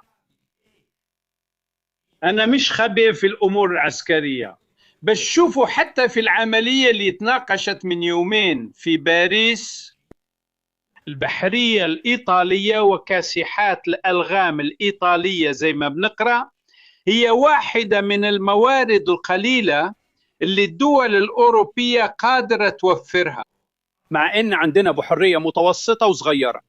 وده فعلا اتعترف به في لندن إن البحرية الإيطالية عسكرية أفضل من البحرية الإنجليزية اللي بقت نكتة في المملكة المتحدة.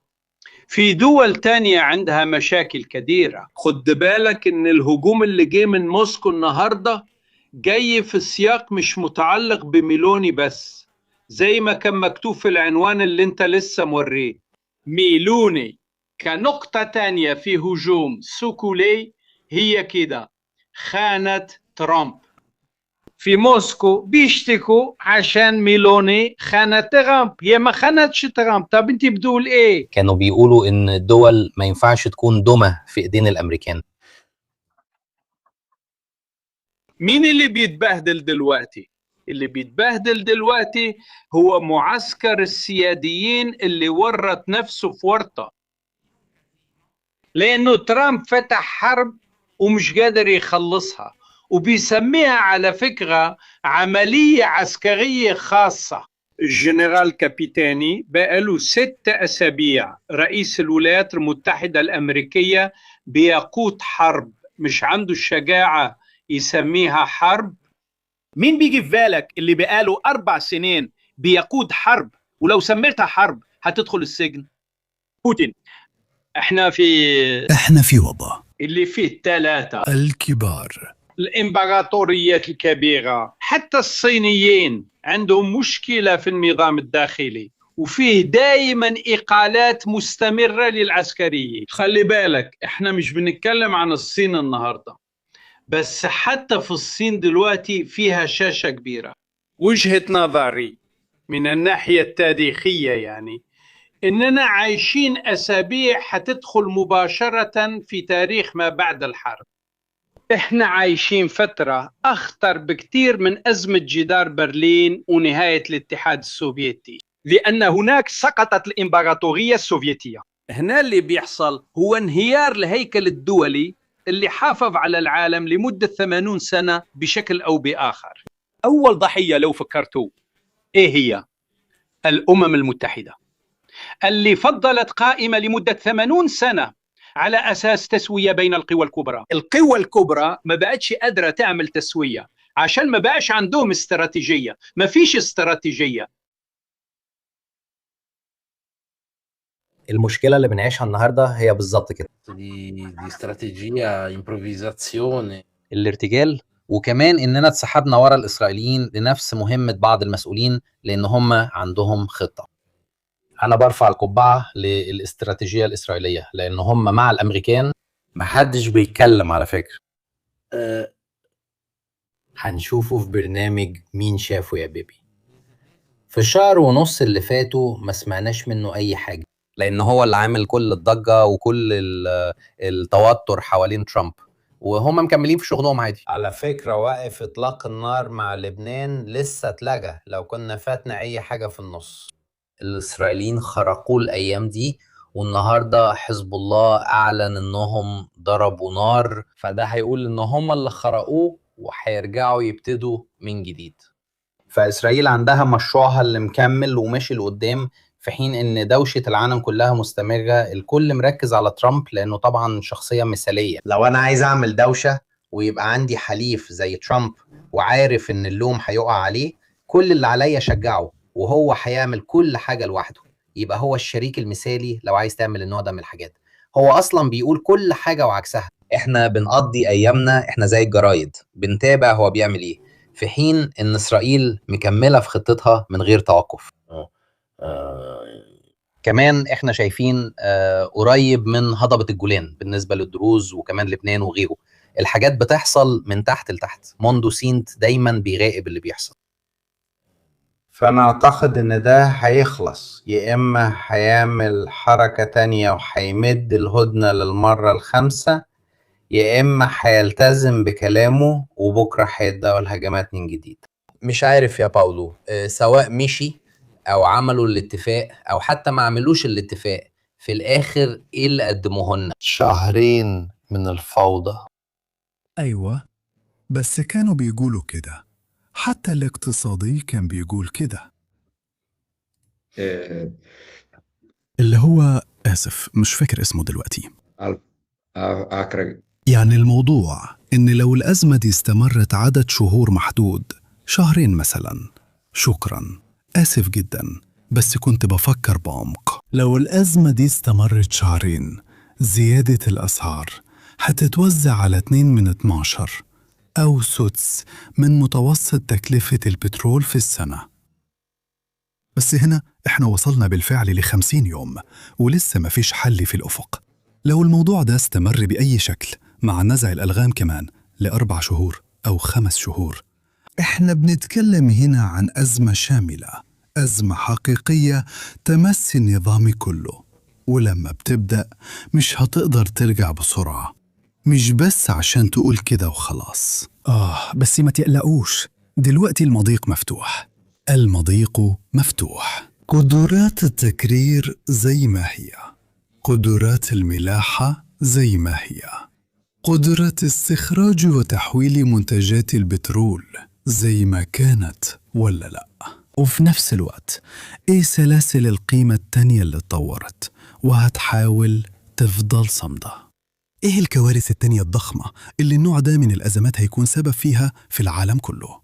حل مشكلة غياب قوة تكون معترف بيها كضامن أو قادرة تسيطر على الأزمات اللي بتحصل في العالم.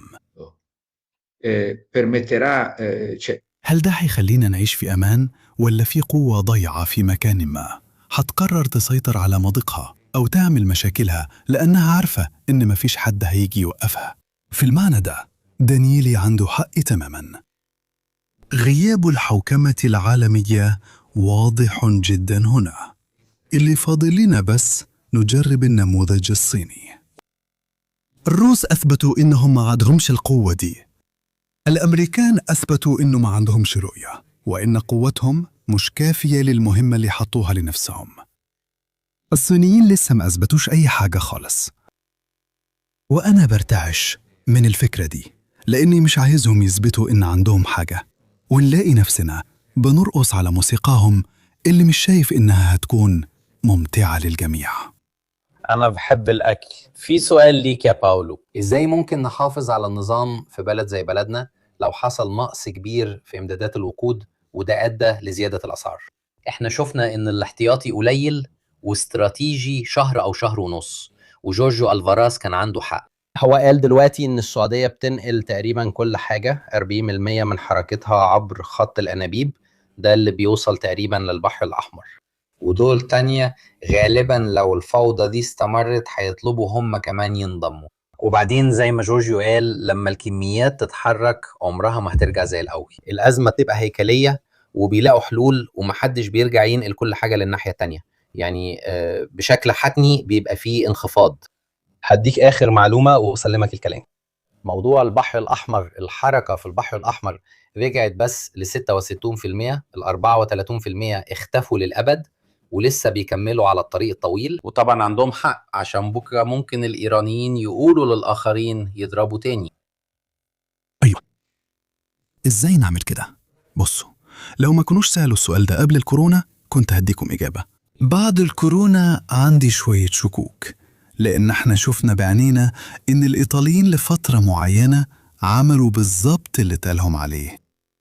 يعني لو الحكومة قدرت توصل للناس إنه البنزين مش موجود ولازم ناكل شوربة خضار مرة في اليوم عشان مفيش، وكمان لازم تثبت إنه مفيش للجميع، أعتقد إنه المجتمع هيستحمل لفترة معينة.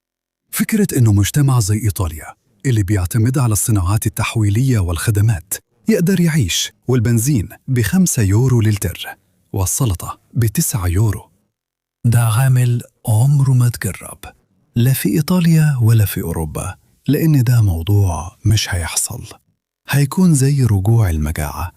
كلمة المجاعة دي حتى ما بقوش يعلموها للأطفال دلوقتي. يعني إيه ده؟ إحنا مبنيين على قناعة إن إمدادات الطاقة ممكن أسعارها تتغير، بس هي مضمونة كسلعة وككمية. بس لما ده ما بقاش يوصل، واللي بيوصل بيكون بأسعار خرافية، ده بيغير لك هيكل الصناعة في البلد بالكامل، بتبقى مكان تاني خالص. إزاي الإيطاليين هيتفاعلوا؟ مش عارف، ممكن الناس تتراوح بين الاستسلام لحد ثورة الأفران زي ما قال منزوني، وكل الاحتمالات دي واردة، بس في الآخر هتلاقي نفسك بتتصدم في وضع انت ما عملتوش، بس هو اللي بيحددك. بصوا، لما تسمع سايق شاحنة بيقول إنه تفويل شاحنته كان ب800 يورو وبقى ب1200 يورو، ده النهاردة.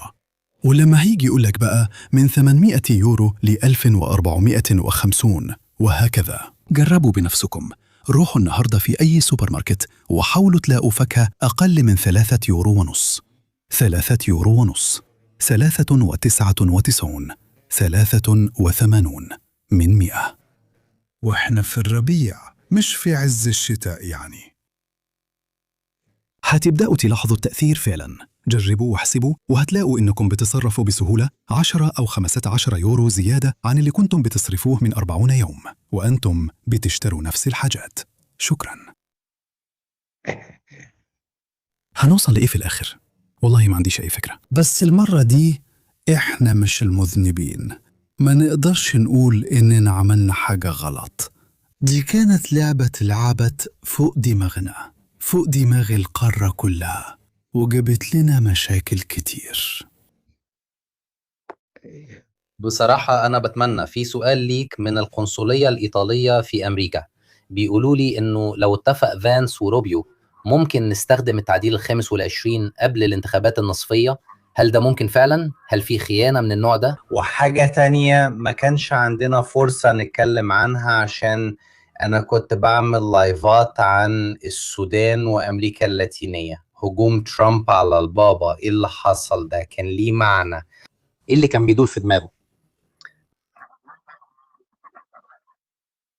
في إجابتين. الأولى، النقاش اللي بقاله كام يوم حوالين المادة 25 المشهورة، يعني باختصار إعلان أن رئيس الدولة غير قادر عقليا على الحكم. الموضوع موجود ومش موجود بس في المعارضة. أحب أفكركم أن في إيطاليا كان عندنا تجربة مشابهة، أظن في أوائل الستينات، مع رئيس الجمهورية، أظن كان اسمه سيغني، صححوني لو أنا غلطان، اللي جاله جلطة دماغية بعد اجتماع كان مهم جدا ومتوتر جدا، وكان في الشخص اللي بعد كده بقى خليفته، وحصلت مشكلة. يعني كان عندك رئيس دولة فعليا مش قادر يحكم. الإجابة هي أنه النقاش موجود، وأنا مش أعتقد أنه فانس ولا روبيو عندهم حتى الشجاعة البسيطة أنهم يطرحوا المشكلة دي بنفسهم. ده سؤال أنا كمان سألته لنفسي الأيام دي. يعني حتى بالنسبة لترامب اللي أنا متابعه من سنين كتير دايما بكون حذر جدا في الحاجات دي. حتى في أول فترة رئاسته اتقال إنه كان بيتعرض للابتزاز من الروس. التقرير الشهير بتاع ستيل اللي أنا قريته، مش بس قريته كله، ده أنا كمان قابلت ستيل في لندن.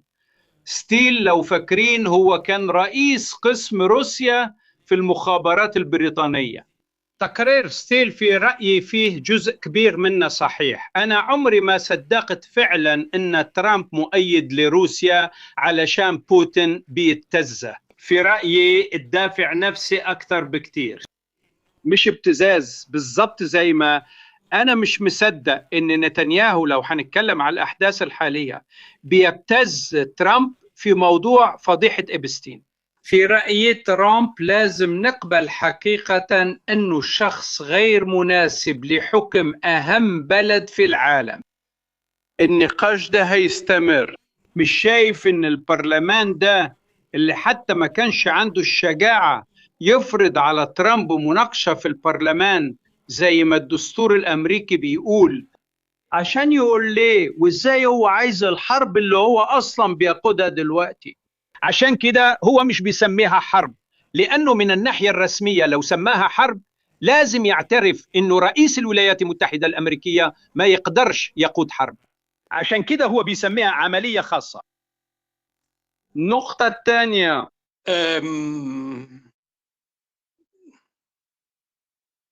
خلينا نقول كده، الموضوع الحقيقي اللي بيتناقش النهاردة في واشنطن واللي حابب أطرحه عليكم للتفكير هو ده، بداية من نفس النقطة اللي كلنا الثلاثة بنتكلم عنها النهاردة. يعني إنه ترامب دخل نفسه في ورطة من غير أي استراتيجية ومش عارف يخرج منها إزاي. إيه هو الموضوع اللي بيتناقش النهاردة كمان في واشنطن؟ ترامب لو تفتكروا نسف في 2018 الاتفاقيات اللي أوباما كان عاملها، التسوية اللي أوباما عملها مع الإيرانيين اللي كانت في 2015. أنا كنت حاضر لما أوباما ونتنياهو دخلوا في مواجهة علنية أسطورية في واشنطن قدام 2500 شخص. واحد دعم تسوية فيها 1000 قيد. أوباما ونتنياهو قال لا، ما فيش أي تسوية. الخطر الحقيقي في أحسن سيناريو قدامنا إيه هو؟ أن ترامب يضطر يرجع للتسوية اللي هو ترامب قال عليها أسوأ تسوية في العالم. خلاص لأن سهل تقفل تسويات غيرك، الصعب أنك تعملها بنفسك. سهل تنتقد غيرك، لكن لما تحكم لازم توريني أنت هتعمل إيه. إنه يضطر فعلا مع الإيرانيين يعيد تسوية أوباما اللي كان بيقول لهم نعمل شوية رقابة، وفي المقابل هذيك شوية مليارات كنت حاجزهم عليك، وفي ظروف أسوأ، لأن موضوع هرمز بيتوجه له باللوم عليه حتى في واشنطن وحتى من بعض الجمهوريين. أنت قبل كده كنت مخلي هرمز مفتوح وإيران ما كانتش تهديد للولايات المتحدة الأمريكية. النهاردة أنت قدام حربين، لأنك يا ميركو كنت بتفكرنا بحاجة كنا بنتكلم فيها من شهر على الأقل. نتنياهو وترامب بيقودوا حربين منفصلتين تماما باستراتيجيات مختلفة وشعوب مختلفة، وعلشان أرجع لكلام كابيتيني بجغرافيات مختلفة. طهران على بعد ساعتين طيران من القدس وتل أبيب، وأمريكا في الناحية الثانية من العالم. الخطر، التهديد، هجوم حزب الله من شمال أوكرانيا، لبنان، الحوثيين اللي بيقصفوا دول، مشكلة للمنطقة ومشكلة لده. انت بتخوض اثنين. الخطر انه ترامب يلاقي نفسه مع التضخم اللي بيزيد غصب عنه، لان من وجهة نظري مستحيل المشكلة تتحل في كم شهر من ناحية زيادة التكاليف، وحيضطر يعمل تسوية مع الإيرانيين اللي في اللحظة دي من وجهة نظري ما عندهمش أي مصلحة إنهم يتنازلوا عن حاجة، لأنهم مش واثقين فيهم. عملوا الصح إنهم ما وثقوش فيهم. بعد ما أوباما كسر الاتفاق، أوباما وكلينتون بالنسبة للقذافي احنا عمرنا ما ننسى ان عدم مصداقية النظام الامريكي ما بدأتش مع ترامب والجمهوريين، بدأت مع الديمقراطيين.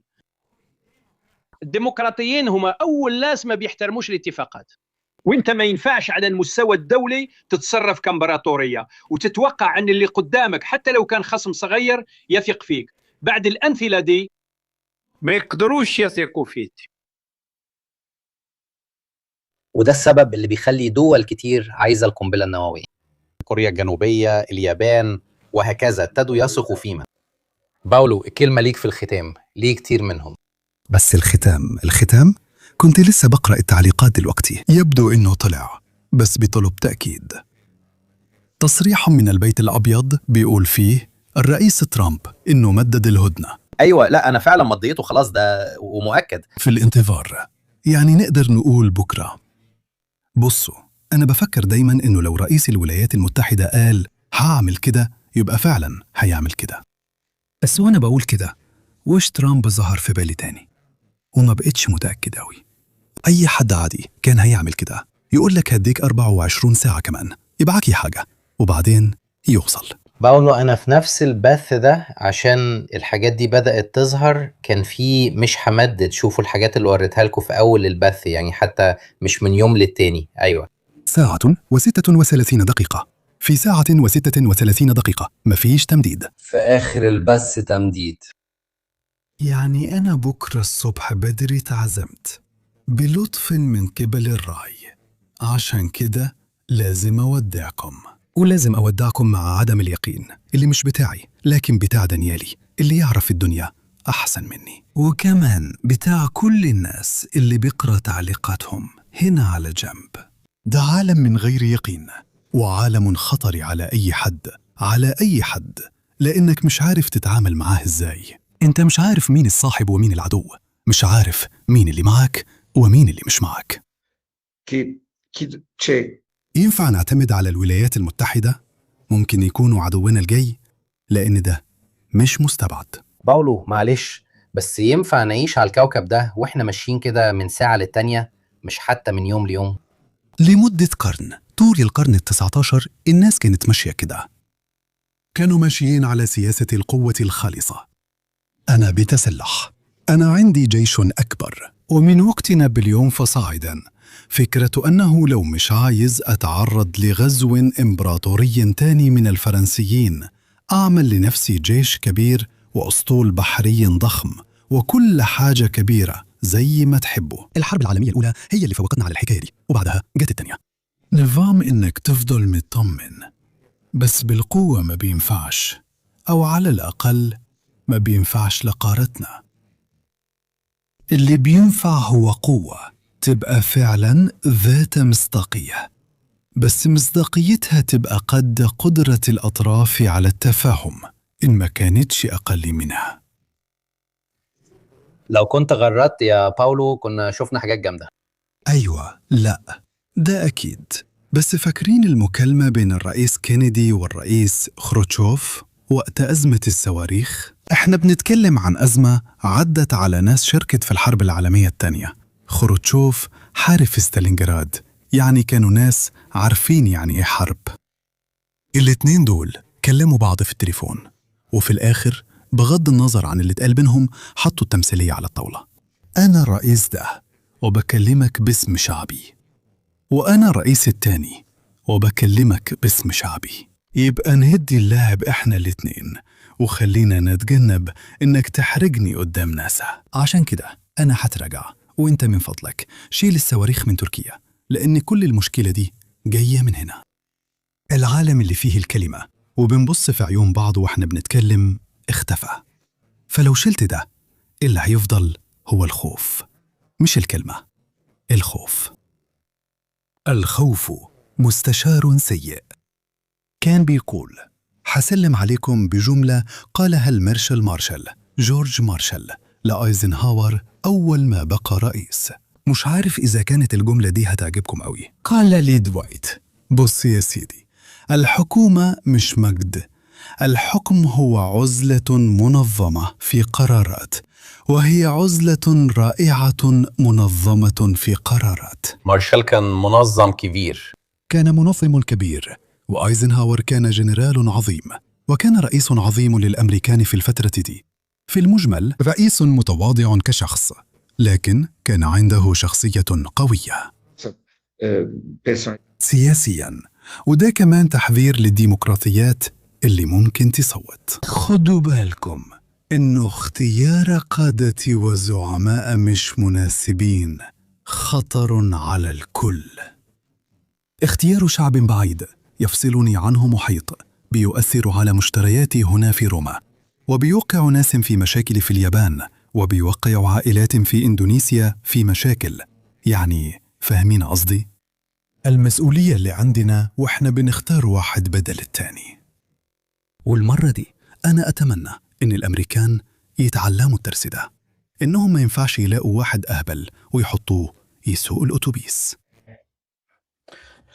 انا بشكر بس التفاؤل مش قوي يعني. لا، أنا بشكر باولو دانييلي جدا. للاسف الرئاسه الحاليه بتفكرني اكتر بالدكتور سترانامور مش بالاتصالات الكبيره. وبعدين هنشوف مين فينا حاسس بالذنب اكتر. ممكن احس بالذنب اكتر منك؟ معقول يا يوري؟ وأنا كمان حاسس بالذنب. إحنا عايزين نوقف القاذفات دي ولا لأ؟ أيوه، أنا كمان عايز أوقفهم. شكلها زي الحاجات دي. نأمل في بكرة، مين عارف؟ لأن خلاص على نص الليل كل حاجة هتتغير تاني. أيوة فعلا. شكرا لي. شكرا لكل الناس، وتصبحوا على خير. هنشوفكم يوم الجمعة مع لانزارا في لايف تقني، ويوم الأحد مع تحديث عن أوكرانيا. تصبحوا على خير. تصبحوا على خير. مع السلامة يا جماعة، مع السلامة.